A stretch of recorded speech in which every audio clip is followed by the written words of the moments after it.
2026 के आते ही सरकार ने हिंदुओं का डेथ वारंट जारी कर दिया। Promotion of equity in higher education institute regulation यानी यूजीसी का यूनिवर्सिटी ग्रांट कमीशन 2026 एक कानून सरकार ले आई।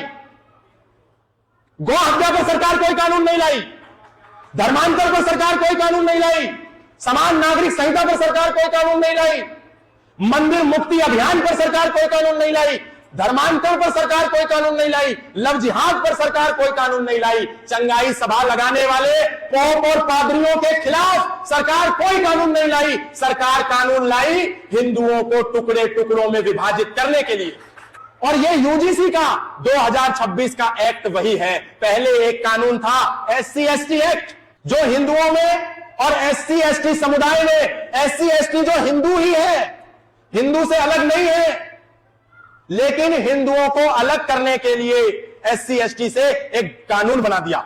उसका परिणाम यह हुआ कि हिंदू समाज में एससी और एसटी निकल करके कहने लगे कि हमको यदि किसी ने किसी कारण से भी कुछ कहा और नहीं भी कुछ कहा, लेकिन अगर हम उससे नाराज हो जाएंगे, हमें खुंदक निकालनी होगी, किसी और विषय पे हमको बदला लेना होगा, तो एससी और एसटी को आधार बना करके हम जनरल लोगों को, ब्राह्मणों को, क्षत्रियों को, वैश्यों को हम जेल की सलाखों के पीछे झूठा आरोप लगा करके भेज सकते हैं। उसी काम को पुनः दोहराया गया।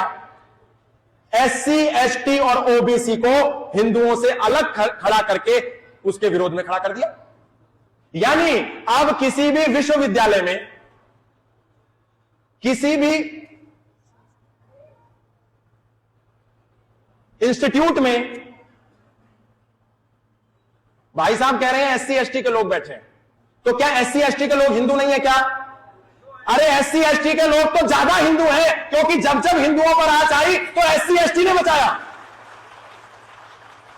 बिजनेसमैन ने पैसा दिया, क्षत्रियों ने लड़ाइयां लड़ी, लेकिन एससी एसटी के लोग वॉरियर बनकर के खड़े हुए थे। आज हमको लगता है कि एससी एसटी के लोग नाराज ना हो जाएं। कोई नाराज होने वाला नहीं है। वही नाराज होने वाला है जिसको झूठी राजनीति की रोटियां सेकनी है। एससी एसटी को तो जानबूझ करके हिंदुओं से लड़ाने के लिए ये झूठे कानून बनाए जा रहे हैं। सरकार लड़ाना चाहती है, कोई भी सरकार हो, मैं किसी पार्टी विशेष की बात नहीं करना चाहता, लेकिन सरकारें सत्ताजीवी होती हैं, नोटजीवी होती हैं, वोटजीवी होती हैं। इसलिए उनको जहां भी दिखता है हमारा वोट बैंक होगा, वो इस तरह के झूठे प्रपंच रचती हैं। हमारा उद्देश्य केवल इतना है कि एससी हो, एसटी हो, ओबीसी हो, वो भी सनातनी है। अगर एक्ट लेकर के आना था तो ये लेकर के आना था कि किसी भी विश्वविद्यालय में किसी भी व्यक्ति के साथ किसी भी आधार पर यदि कोई भेदभाव होगा, यदि कोई ऊंच नीच होगी, यदि कोई डिस्क्रिमिनेशन होगा, यदि कोई पक्षपात होगा, तो उसको दंड दिया जाएगा। लेकिन सरकार ने ऐसा नहीं किया। उन्होंने कहा यदि किसी एससी एसटी या ओबीसी के साथ होगा तो उसे दंड दिया जाएगा। छुआछूत, भेदभाव, ऊंच नीच, डिस्क्रिमिनेशन, बाइसनेस, पक्षपात किसी के भी साथ हो सकता है। आरोपी भी कोई भी हो सकता है, शिकार भी कोई भी हो सकता है। जाति देख करके कभी कोई आरोपी नहीं होता। पाल घर में जब उन दो लोगों को मारा गया निहत्था बिना किसी कारण के, तो वो एससी एसटी ओबीसी देख करके नहीं मारा गया, वो ये देख करके मारा गया कि ये भगवा वेश में दो साधु हैं, इनको मारो। पहलगाम में जब लोगों को मारा गया तो ये देख करके नहीं मारा गया कि एससी एसटी ओबीसी आए हैं, इनको छोड़ दो, लेकिन ये जो मिश्रा जी हैं, दुबे जी हैं, पांडे जी हैं, इनको मार दो। नहीं, शत्रु संगठित है और हमें सरकारें लड़ाने का काम करती हैं। उसी लड़ाई को और प्रबलता देने के लिए सरकार ने यह काला कानून लेकर के आया, यूजीसी का फर्जी एक्ट। आज यदि हमने इसको विरोध नहीं किया, सरकार कानून लाए लेकिन यह ना करे हिंदुओं को आपस में विभाजित ना करे, हिंदुओं को आपस में ना तोड़े, एससी हो, एसटी हो, ओबीसी हो, ये कभी नहीं कहते कि हम हिंदू नहीं हैं। संत रविदास का चित्र लगा है। संत रविदास एसटी, एससी, ओबीसी और समस्त हिंदू समाज के हीरो नहीं थे क्या? सबके हीरो थे। लेकिन आज बहुत सी ऐसी घटनाएं हमारे सामने हो जाती हैं, हमको नहीं पता चलता। और जब हमें नहीं पता चलता, हम सोते रहते हैं, तो यही छोटे छोटे कानून एक बहुत बड़ा रूप ले लेते हैं। उदाहरण के लिए इस देश में एक कानून आया, प्लेस ऑफ वर्शिप एक्ट। उस कानून के कारण आज यदि कोई मंदिर है जिसके ऊपर मस्जिद बन गई है, हम कोई कानूनी लड़ाई कोर्ट में नहीं लड़ सकते, क्योंकि सरकार ने प्लेस ऑफ वर्शिप एक्ट बना दिया था 1991 में। हम कानून की गुहार भी नहीं लगा सकते। कोई भी मुसलमान किसी हिंदू की जमीन पर जाकर के दावा बोल सकता है कि यह तो मुसलमान की संपत्ति है। क्यों? क्योंकि सरकार एक कानून लाई, वक्फ अधिनियम का कानून। अगर सरकारों से हम उसी समय कह देते कि इस देश में यदि वक्फ बोर्ड, वक्फ एक्ट सरकार लेकर के आएगी तो हम सड़कों पर उतर करके इसका विरोध करेंगे, तो फिर आज इस देश में कई लाख एकड़ भूमि इस्लामिक लोगों के कब्जे में ना होती। एक कानून के कारण भारत में सर्वाधिक भूमि नंबर 1 डिफेंस के पास है, दूसरे नंबर पर रेलवे के पास है और तीसरे नंबर पर वक्फ बोर्ड के पास है। क्यों? केवल और केवल एक कानून का दुष्परिणाम है ये। इस देश में माइनॉरिटी एक्ट आया, हम सोते रहे, एक छोटा सा कानून, लेकिन उस एक कानून के कारण सनातन धर्म के 3 अभिन्न अंग सनातन से अलग हो गए, एक जैन, एक बौद्ध और एक सिख।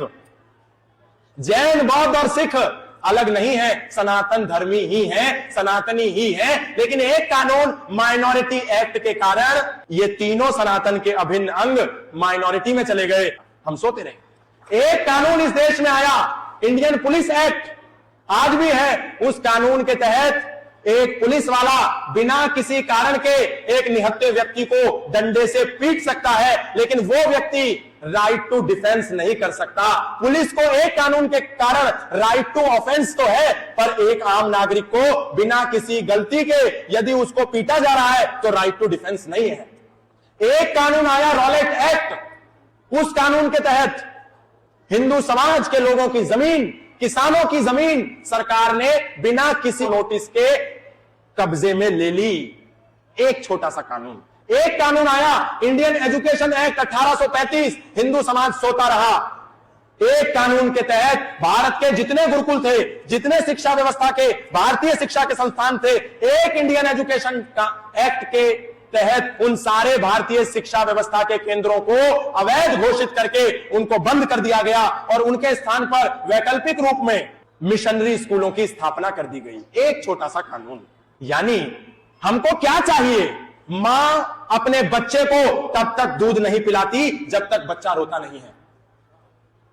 जब सरकारों से हम मांग ही नहीं करेंगे, हमको क्या चाहिए?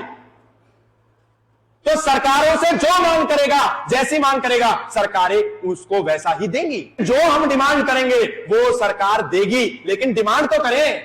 हिंदू समाज सरकार से कहे तो सही, सामूहिक रूप से एकता के साथ, कि भारत में गौ हत्या पर पूर्ण प्रतिबंध करो, भारत में घुसपैठ को अपराध घोषित करो, भारत में किसी पर झूठा आरोप लगाना एक जघन्य अपराध घोषित होना चाहिए, क्राइम घोषित होना चाहिए। भारत में लव जिहाद करना एक अपराध है। भारत में किसी को लालच देकर के ईसाई बनाना अगर एक अपराध की श्रेणी में आ जाएगा, कानून के तहत उसे सजा का प्रावधान होगा, तो कोई ईसाई मिशनरी भारत में किसी को चंगाई सभा लगा करके क्रिश्चियन नहीं बना सकता। लेकिन इसकी सरकार से मांग कौन करेगा?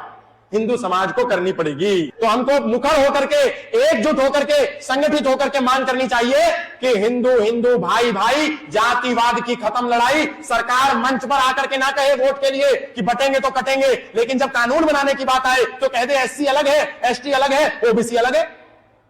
ये झूठ मत बोले, क्योंकि हम बचेंगे, एकजुट रहेंगे, एक रहेंगे तो ही सेफ रहेंगे। हिंदू सो रहा है, कुंभकर्ण भी उठ गया जब उसको पता चला मर्यादा पुरुषोत्तम श्री राम 50 किलोमीटर का पुल बांध करके लंका में घुस आए हैं।